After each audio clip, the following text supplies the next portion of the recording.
సీత,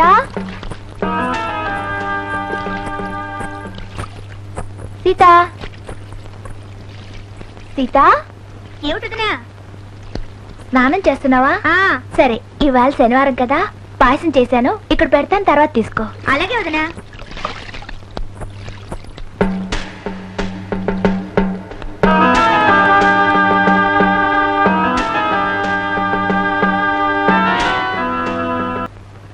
ఇది ఎప్పుడు కొట్టేశావే? ఇప్పుడే సీత గది నుంచి కొట్టేశా. మొత్తానికి నా కూతురు అనిపించుకున్నావే. కాకి తెలవకుండా గూట్లో గుడ్డు పట్టుకొచ్చినట్టు పట్టుకొచ్చావు. అది సరే కాని నువ్వు గదిలోకి వెళ్ళటం ఎవరైనా చూసారా? చూడనిస్తానా? లక్ష్మి ఆ గదిలోకి వచ్చినప్పుడు కనిపించకుండా దాక్కున్నాను. ఈ గొలుసు నా మెడ బాగుంది కదమ్మా. బాగుందని మెళ్ళో వేసుకుని తిరిగితే మెడబట్టి బయటకు గింటుతారు. అయితే బయట వేసుకుంటాను. మా ఫ్రెండ్ ఇంట్లో దాచుకుని సినిమాకి వెళ్ళినప్పుడల్లా వేసుకుంటాను. ఫ్రెండ్ ఇంట్లో దాచడం కాదే, ఎక్కడ దాచాలో నేను దాస్తాను.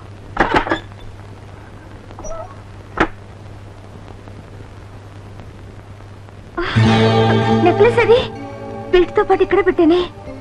ఏమైనట్టు?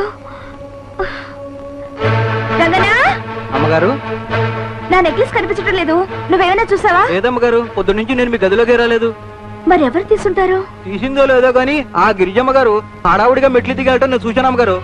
గిరిజా, ఏమిటదినా? నా నెక్లెస్ ఏమైనా చూసావా? ఇంకా నయ్యం, తీసావా అని అడగలేదు. కాసేపు ఉంటే అది అడుగుతుంది. ఏవే, నెక్లెస్ ఎక్కడో పోగొట్టుకుని నా కూతురు మీదకి ఎగేసుకొస్తున్నావు? ఆడబిడ్డంటే అంత అలుసా? అలుసు పులస చేప పులుసు కాదత్తయ్యా, పోయింది గొలుసు. నాకంతా అర్థమైపోయింది. నాకు ఛాన్స్ ఇస్తే ఈ కేసు నేను పరిష్కారం చేస్తాను. సీత, నువ్వు బాత్రూమ్ లో స్నానం చేస్తున్నప్పుడు కదూ నీ గొలుసు పోయిందన్నావు? అవును, అప్పుడే పోయింది. ఆ టైంలో నువ్వు బాత్రూమ్ లో ఉన్నావు కాబట్టి నీ రూమ్ లోకి ఎవరైనా ఎంటర్ అయితే నువ్వు చెప్పలేవు. అదే నువ్వు బయట ఉన్నప్పుడు నీ రూమ్ లోకి ఎవరైనా ఎంటర్ అయితే నువ్వు చెప్పగలవు. చెప్పు, ఎవరొచ్చారు? మా వదినొచ్చింది, పాయసం పెట్టి వెళ్ళిపోయిందంతే. దొరికింది దొంగ. అయ్యి బాబాయ్, భలే కనిపెట్టేశానే. తప్పకుండా ఆమె నెక్లెస్ తీసుంటుంది. చచ్చా, మా వదిన అలాంటి నీ చెప్పని ఎప్పుడు చేయదు. ఏమిటే గ్యారంటీ? నాకు అసలు ఆ లక్ష్మి మీద అనుమానం. నా మీద అనుమానమా? నీకెవరో పిచ్చెక్కిందా? నాకు పిచ్చెక్కలేదే, మొదటి నుంచి ఆ నెక్లెస్ మీద నీకే పిచ్చి. అసలు అనుమానం పెనుభూతం అన్నారు. అది పెరగక ముందే పెరికేయాలి. ఆమె గదిని సోదా చేద్దాం. చేసుకోండి. మేము కూడా చేస్తామనే అన్నాం. నువ్వు రాకపోతే ఎలా? అసలు పిటిషన్ దారి ముందుండాలి కదా. Follow me. జనరల్ గా ఇలాంటి వస్తువులని ఆడవాళ్ళు చీర మడతల్లో దాస్తుంటారు. ఆ బట్టల బీరోలో చూడు మై డియర్.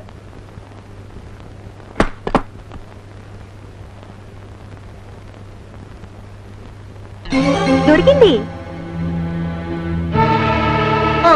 ఏమి నా భాగ్యము. ఇంటి దొంగని ఈశ్వరుడైనా పట్టలేట. చూడు, మనం అలాగ పట్టేశామా? అత్త, అత్త, ఇప్పుడు తెలిసిందా మీ వదిన దొంగ బుద్ధి ఏమిటో?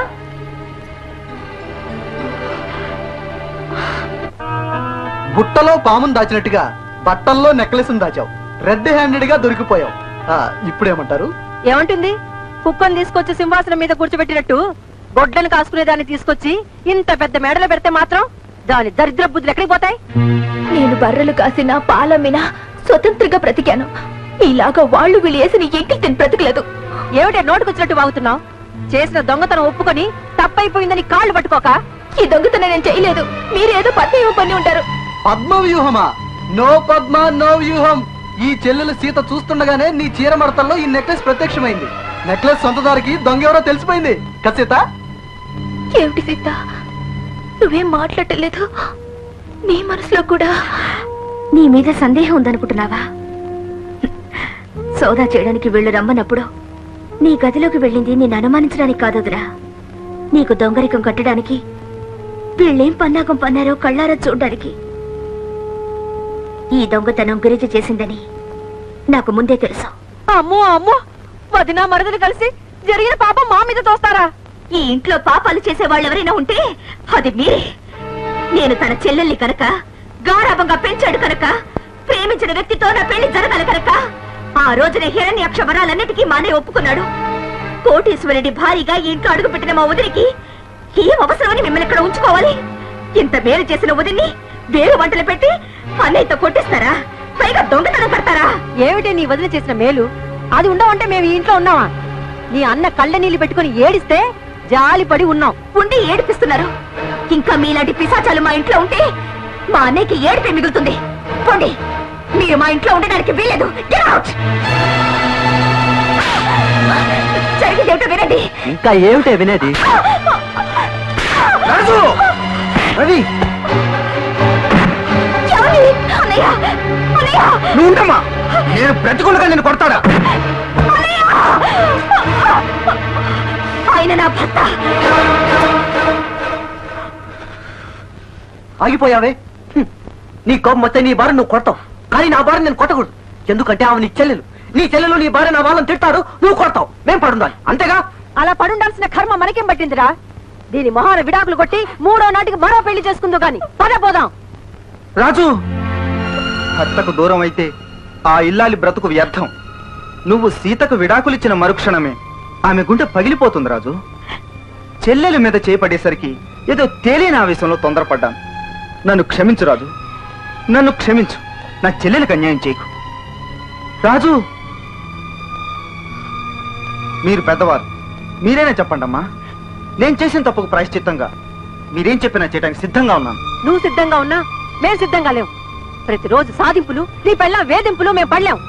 ఇక ఈ ఇంట్లో 2 కాపురాలు కలిసి ఉండటానికి వీల్లేదు. మేము వెళ్ళిపోతున్నాం. అవును, రవైనా రాజైనా ఒక్కరే ఉండాలి. ఈ ఇల్లు నాది కాదు, నా చెల్లెలిది. అందుకే సీతా నివాస్ అని పేరు పెట్టాను. ఇంట్లో మీరుండాలి, మేము వెళ్ళిపోతాం. ఓహో, ఇంటితోనే సరిపెట్టేస్తున్నావే. ఆ రోజు ఆస్తి మొత్తం రాసిస్తానన్నావు. నేను అసలు ఈ ఆస్తి సంపాదించిందే నా చెల్లెల కోసం. ఈ క్షణమే ఆస్తి మొత్తం రాసేస్తాను. నాకు కావాల్సింది నా చెల్లెలు తన భర్తతో 10 కాలాల పాటు సుఖంగా ఉండటం, అంతే. లక్ష్మి!